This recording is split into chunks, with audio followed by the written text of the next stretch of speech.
messieurs, bonsoir. Merci de nous rejoindre. Voici les principaux titres du journal. Les inscriptions universitaires, tout s'est fait en ligne cette année, y compris pour les demandes d'hébergement universitaire. Job d'été, on les retrouve souvent sur les plages, dans les restaurants. Ils sont jeunes, souvent étudiants. À suivre, un reportage dans ce journal. Une très belle plage à découvrir, difficile d'accès mais très fréquentée. Elle se trouve dans la région de Sidi El Khdara, Mostaganem. De la musique dans ce journal, Khaled enflamme le public à Ouargla. Et puis le grand Ekli Yahiaten, émouvant du haut de ses 84 ans, hier soir à l'Opéra d'Alger.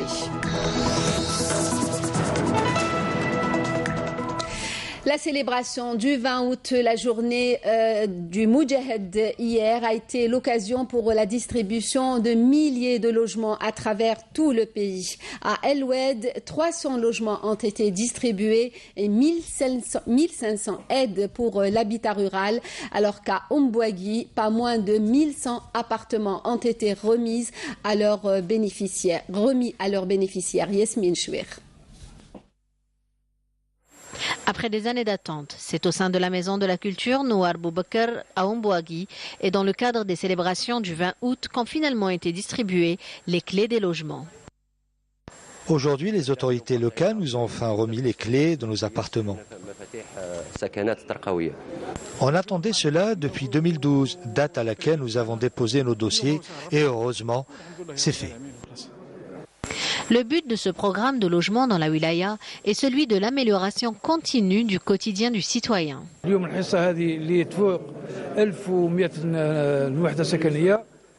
Aujourd'hui, nous distribuons 1100 logements à travers plusieurs communes de la wilaya. Par ailleurs, nous en sommes au stade des dernières retouches pour certains sites. Et d'ici 2017, nous aurons fini d'équiper les 4500 logements dans des constructions rurales. Du côté de l'Oued, 300 familles issues de plusieurs communes ont bénéficié de logements publics locatifs construits suivant les normes de la région. C'est pour nous une deuxième occasion de venir ici et de distribuer ces 300 logements après l'opération que nous avons menée le mois de Ramadan et dans laquelle nous avons distribué 400 logements. Nous avons bien entendu distribué ces habitations équipées et reliées à tous les réseaux. Et sous une autre forme, les habitants des régions rurales ont bénéficié eux aussi de 524 parcelles de terrain pour bâtir des maisons rurales. Et c'est là l'autre visage de la politique de l'État et sa prise en charge du secteur du logement des citoyens.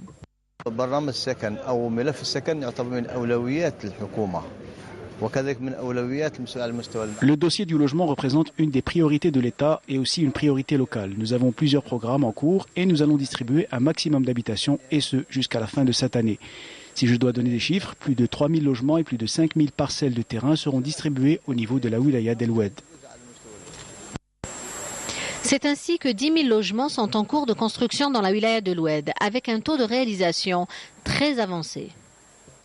Lutte antiterroriste et lors d'une opération de fouille et de recherche menée près de la bande frontalière à Bourj Beji Mokhtar, 6e région militaire, un détachement de l'armée nationale populaire a découvert hier une cache d'armes et de munitions contenant un lance-roquettes de type RPG-2, une mitrailleuse de type PK, une mitrailleuse de type RPK, 7 pistolets mitrailleurs de type Kalachnikov, 2 fusils semi-automatiques de type Simonov, une importante quantité de munitions de différents calibres, ainsi qu'un quintal et 62 kg de kiff traités. Ce résultat réalisé sur le terrain réitère l'engagement et la détermination des unités de l'armée nationale populaire à veiller sur la sécurisation de nos frontières et à contrecarrer toute tentative visant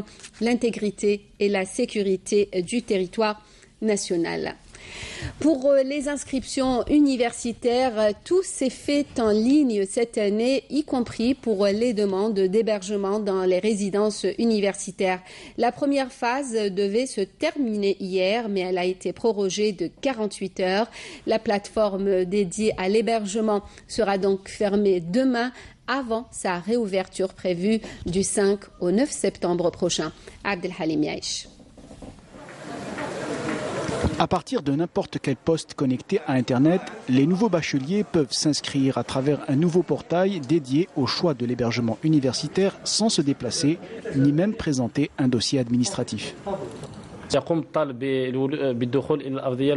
L'étudiant accède à la plateforme dédiée à la demande d'hébergement en ligne en utilisant son numéro personnel. Après l'accès, l'étudiant entre ses informations personnelles et des informations pour son orientation, son adresse personnelle, puis il enregistre la demande d'hébergement.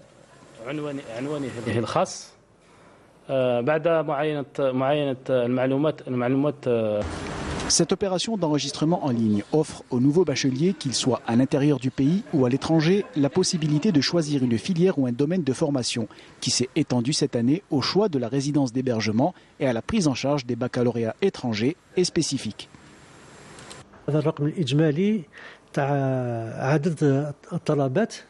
Ce chiffre englobe le nombre de demandes d'hébergement que vous pouvez voir évoluer en temps réel.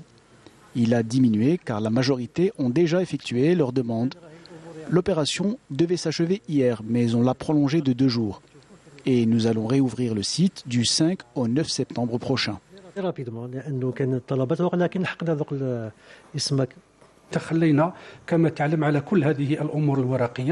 Comme vous l'avez constaté, nous avons évacué tous les documents en papier et nous sommes entrés dans le monde du numérique. Ces mesures informatiques seront progressivement étendues à d'autres domaines pour englober la gestion et les finances, et ce afin de moderniser davantage le secteur de l'enseignement supérieur et de la recherche scientifique. La rentrée scolaire, c'est dans 2 semaines. Les vacances ne sont pas terminées, mais les grandes surfaces et autres papeteries sont, elles, à l'heure de la rentrée. Les articles scolaires ont fait leur apparition depuis le début du mois. Ce n'est pas encore le grand rush, mais certains ont déjà commencé à acheter. Nabil Kitouni.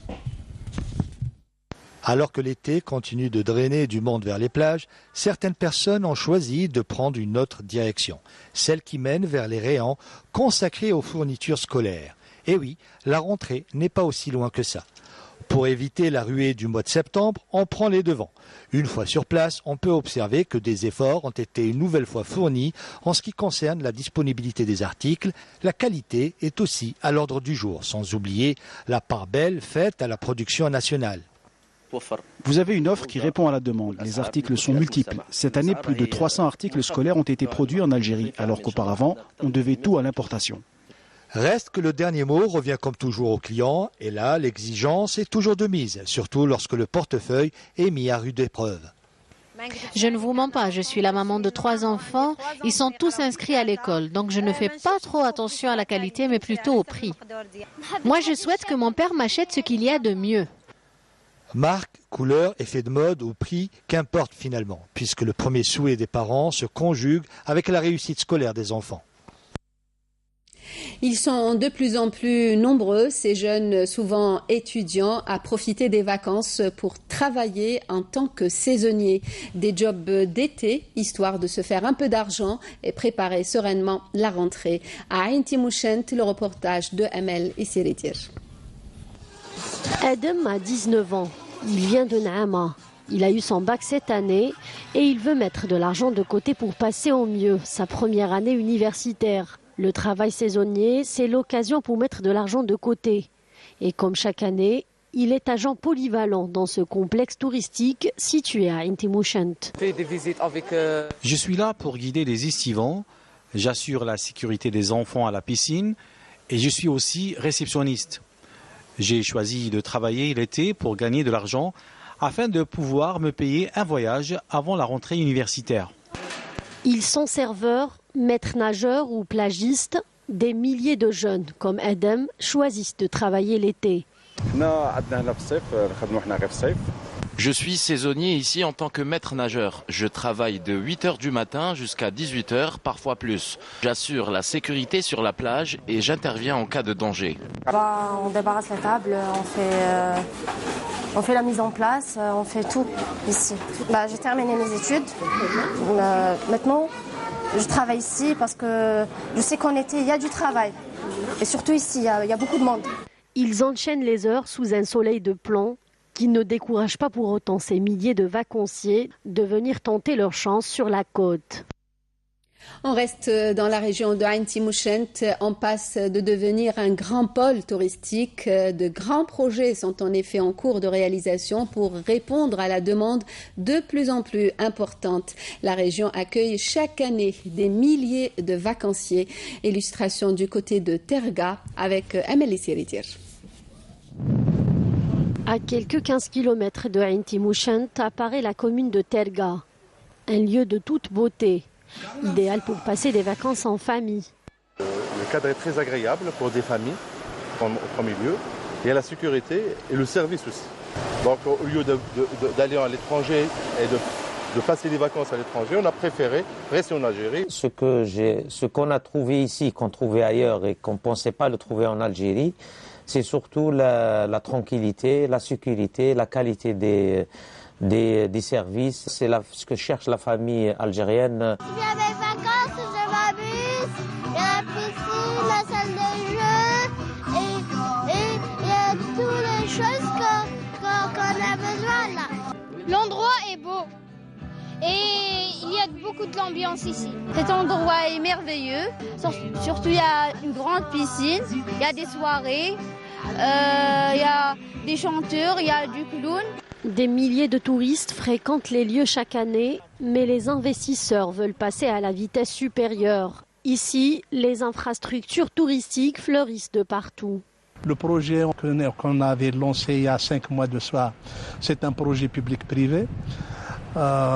C'est un projet structurant avec 77 appartements F3, 27 appartements F2, un bloc hôtel de 40 chambres et un centre de rééducation avec deux niveaux, sans compter bien sûr les magasins, les restaurants et tout ce qui s'ensuit, avec une grande piscine de 1300 mètres carrés. Ce n'est pas de l'aumône qu'on demande, on demande juste à être accompagné dans un cadre légal et réglementaire avec des crédits bancaires à très long terme.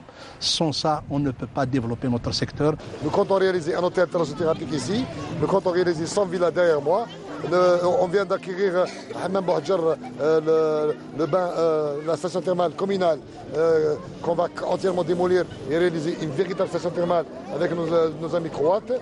Et nous comptons aussi réaliser 6 hôtels appart, F3, F4, F5, pour les familles qui veulent faire à manger tout seul. C'est des hôtels appart où il y a toutes les commodités à l'intérieur.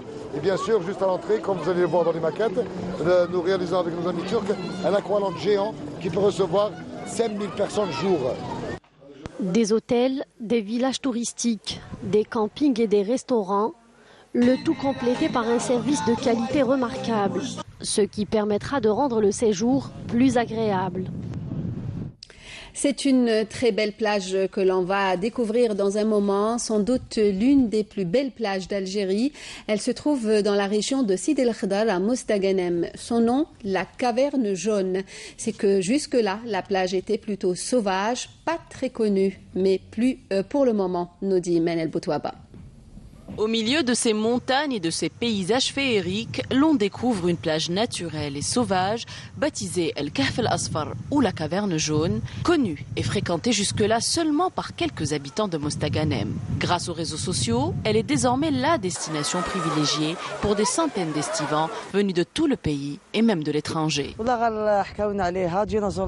nous a beaucoup parlé de cet endroit, alors on a décidé de venir voir et on a été très agréablement surpris par cette plage familiale, sécurisée et propre.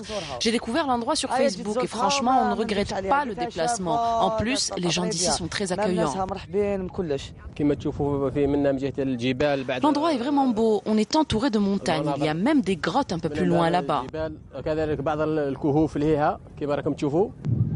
La caverne jaune a été ouverte cette année pour accueillir les estivants qui déplorent la difficulté de l'accès et le manque flagrant de commodités, ce qui n'a pas eu l'air de déranger les plus intrépides qui ont tant bien que mal pu planter leur parasol pour profiter des eaux turquoises et pouvoir lézarder sur leur transat loin de tout.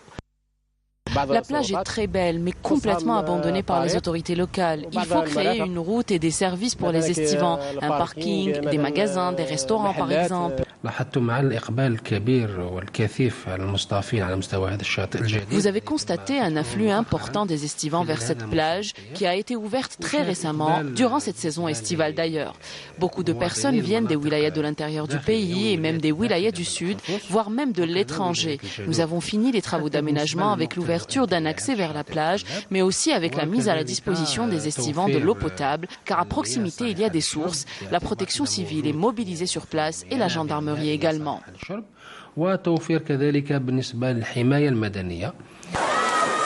Niché entre deux montagnes, ce coin de paradis est déjà considéré par ceux qui l'ont visité comme l'une des plus belles plages du littoral algérien. L'été rime aussi avec musique et à Ouargla, la soirée d'hier fut mémorable. Le king du rail, Khaled, égal à lui-même, a ravi son public. Mounia Fayette. Les soirées artistiques organisées dans la ville de Ouargla a vu défiler de grands noms de la musique algérienne et la présence d'un public nombreux. Ces soirées coïncident avec la célébration du 20 août, cher à nos cœurs, et cela a permis de rassembler le public et les Algériens de manière générale. Des milliers de familles ont pu profiter de ces soirées et l'on prévoit d'en organiser d'autres tout au long de l'année. Ces soirées se terminent en apothéose avec une très belle prestation du king du rail, Khaled, qui a reçu un accueil très chaleureux du public. Il entamera son show par le best de son répertoire, tels que Barta, Rouhiya Wahran ou encore Yashabba.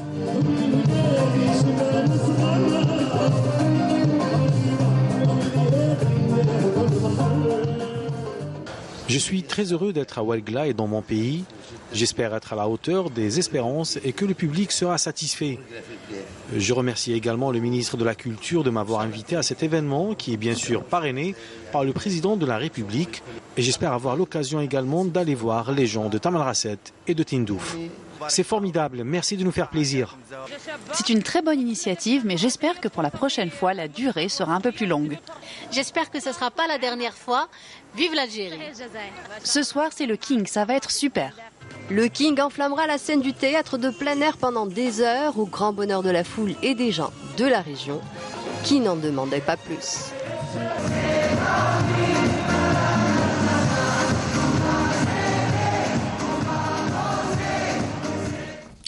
Et à 84 ans, Akli Yahiaten remonte sur scène, la scène de l'Opéra d'Alger, un concert qui coïncidait avec le 20 août. Pour le grand chanteur à texte, le programme a débuté avec l'émouvant titre Yel Menfi, Soraya Boudrich.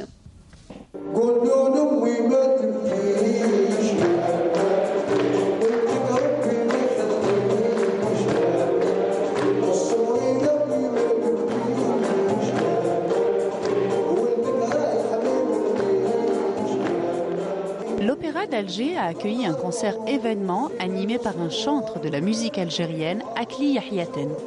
La date du 20 août n'est pas fortuite pour ce concert. En effet, en 1959, Akli Yahiaten, alors emprisonné en France pour la seconde fois, est accusé d'être un collecteur de fonds FLN.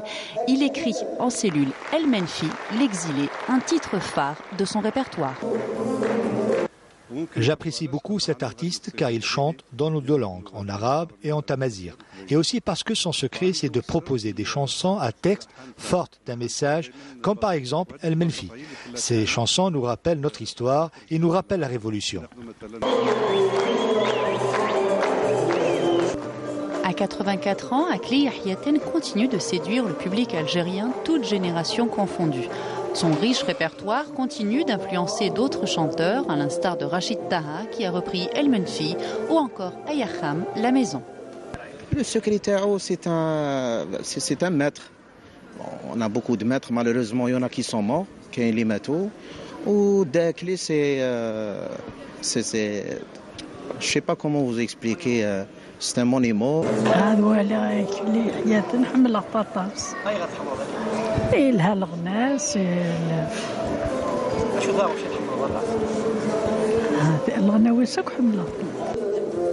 Né en 1933 à Itmendes, près de Borny, en Kabylie, Akli Yahiaten a toujours chanté l'exil et l'immigration. Il demeure une tête d'affiche de notre patrimoine musical.